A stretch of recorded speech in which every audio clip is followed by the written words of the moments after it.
கிறிஸ்துவில் பிரியமானவர்களே, நம்முடைய ஆண்டவரும் இரட்சகருமாகிய இயேசு கிறிஸ்துவின் நாமத்தில் உங்களை அன்போடு கூட வாழ்த்துகின்றேன். கர்த்தர் உங்களை உயர்த்துகிற மாதம். ஆண்டவர் உயர்த்த வேண்டும் என்றால் அவருக்காய் காத்திருக்க வேண்டும். மே மாதம் ஒருவேளை வெயிலின் கொடுமை உங்களுக்கு அதிகமாக இருக்கலாம். வீட்டில் அமர்ந்திருங்கள். ஒருவேளை நீங்கள் வெக்கேஷனுக்காக அங்கும் இங்கும் பிள்ளைகளை கூப்பிட்டு கொண்டு செல்லலாம். ஆனாலும் இந்த கோடை காலத்தில் நீங்கள் தேவனுக்கு காத்திருக்க பழக வேண்டும். எங்களுடைய பிள்ளைகள் சிறு பிள்ளைகளாக இருக்கும் பொழுது சம்மர் வெக்கேஷன் என்றால் எனக்கு மிகுந்த மகிழ்ச்சி. ஏனெனில் அதிகாலையில் எழும்பி பிள்ளைகளை கிளப்பி பள்ளிக்கு அனுப்ப வேண்டும் என்ற அந்த பொறுப்பு அந்த மாதங்களில் இருக்காது. ஆகவே அதிகாலையில் எழும்பி நெடுநேரம் அந்த நாட்களெல்லாம் ஜெபம் செய்வேன். மிகுந்த இளைப்பாறுதலோடு கூட இருக்கும். அதிகமாய் பரிசுத்த ஆவியில் நிறைந்து பலப்படுகிற நாட்களாய் அந்த நாட்கள் இருக்கும்.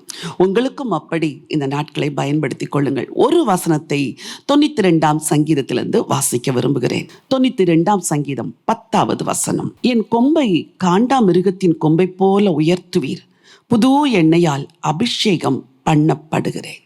காண்டாமிருகத்திற்கு பலன் அதனுடைய கொம்பு என்று சொல்லுவார்கள். பார்த்தால் சிறியதா இருக்கும், ஆனால் அந்த கொம்பினால் தான் எதிரியை இது முட்டி தள்ளுமா. காண்டாமிருகத்தின் பலனே அதன் கொம்பில் இருக்கிறது. உங்கள் பலன் என்ன தெரியுமா? அபிஷேகம் தான் உங்கள் பலன்.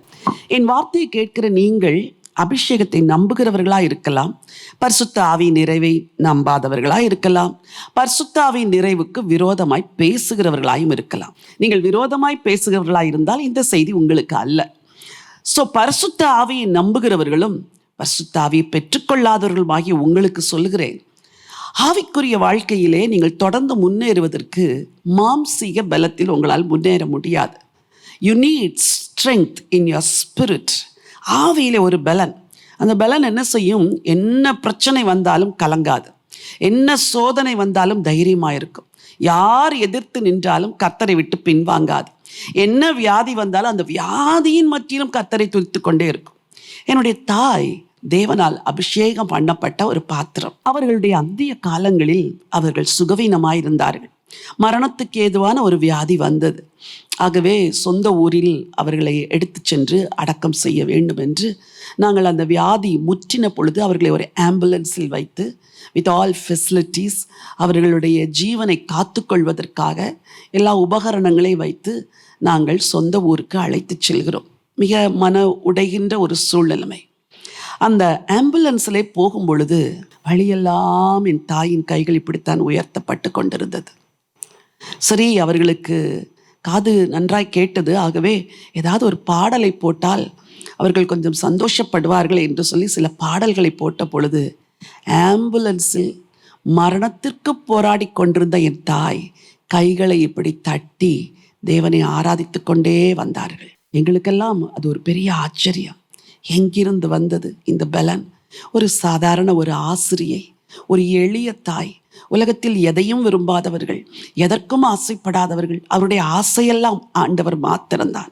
அவர்களை ஆண்டவர் நன்றாய் அபிஷேகம் பண்ணி வைத்திருந்ததுனாலே அவருடைய அந்திய காலங்களில் கூட மரணத்திற்கு ஏதுவான அந்த வியாதியிலும் கூட கர்த்தரை துதித்து கொண்டும் கர்த்தரை ஆராதித்து கொண்டும் அவர்கள் சென்ற காட்சி இன்றைக்கும் எங்கள் மனதை விட்டு நீங்கவில்லை.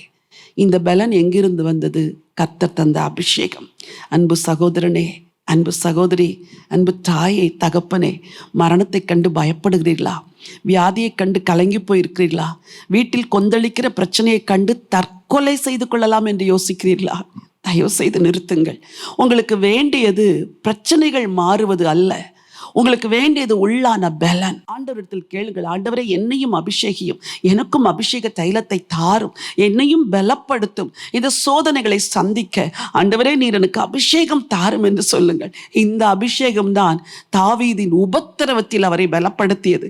வனாந்தரத்தில் மறைந்திருந்த போது, குகைகளில் ஒளிந்திருந்த போது, எதிரியால் துரத்தப்பட்ட பொழுது, பிள்ளைகளால் அவமானப்படுத்தப்பட்ட பொழுது அவரை பலப்படுத்தியது கர்த்தருடைய அபிஷேகம். இந்த அபிஷேகத்துக்காக இந்த மாதம் காத்திருங்கள், கேளுங்கள். நம்முடைய ஊழியத்தில் கூட ஒரு நாளை அபிஷேகத்துக்கென்று நாங்கள் நியமனம் செய்வோம், அதை அறிவிக்கிறோம். அந்த நாளில் வாருங்கள் பைபிள் கால்ஸுக்கு. கர்த்தர் உங்களை பரிசுத்த ஆவியினாலே நிரப்புவார். என் கொம்பை காண்டாமிருகத்தின் கொம்பை போல உயர்த்துவீர், புது எண்ணெயினால் அபிஷேகம் பண்ணப்படுகிறேன். இந்த புது எண்ணெய் இன்றைக்கு உங்கள் மேல் ஊற்றப்படும்படி உங்களுக்கு ஜெபிக்க விரும்புகிறேன். பரிசுத்தமுள்ள ஆண்டவரே, நல்ல தேவனே, எங்கள் கொம்பை காண்டாமிருகத்தின் கொம்பை போல உயர்த்துகிற தேவன் நீர். புது எண்ணெயால் அபிஷேகம் செய்கிற ஆண்டவர் நீர். அதற்காக உமக்கு நன்றி அப்பா. உம்முடைய பிள்ளைகள் யாரெல்லாம் இன்றைக்கு சோர்ந்து போய் தளர்ந்து போய் கலங்கி கண்ணீரோடு இருக்கிறார்களோ, அவருடைய வாழ்க்கையில கர்த்தருடைய கரம் அவர்களை உயர்த்த வேண்டும் என்று சொல்லி ஜெபம் பண்ணுகிறேன் அப்பா. நல்ல புது அபிஷேகத்தை தாங்க. இளம் வாலிபர்களை அபிஷேகிங்க, குடும்ப ஸ்திரீகளை அபிஷேகிங்க, என் அன்பு சகோதரர்களை அபிஷேகிங்க, தேவ ஊழியர்களை ஊழியக்காரிகளை அபிஷேகம் பண்ண வேண்டும் என்று சொல்லி ஜெபிக்கிறேன். புது எண்ணெயால் இப்பொழுது அவர்களை அபிஷேகம் பண்ணுங்கப்பா. ஒரு அபிஷேகம் இறங்கி வருவதாக, அபிஷேக தைலம் ஊற்றப்படுவதாக. எல்லா சோதனைகள், பிரச்சனைகள், வியாதிகள், நெருக்கங்கள், ஊழியத்தின் பாரங்களின் மத்தியில உங்க அபிஷேகத்தினால் பலன் அடைந்து உயர்த்தப்படுவதற்கு கர்த்தர் உதவி செய்ய வேண்டும் என்று சொல்லி ஜெபிக்கிறேன் அப்பா. ஆசீர்வதிங்க ஆண்டவர் இயேசுவின் மூலம் பிதாவே. ஆமென், ஆமென். பிரியமானவர்களே, புது எண்ணெயின் அபிஷேகம் உங்களுக்கு பலனை கொடுக்கும். சோதனைகளின் நடுவிலே உங்களை நிற்க வைக்கும். உங்கள் கொம்பு மகிமையாய் உயர்த்தப்படும். இந்த நினைவோடு இந்த நாளை துவங்குங்கள். இந்த நாள் ஒரு வெற்றியின் நாள். God bless you.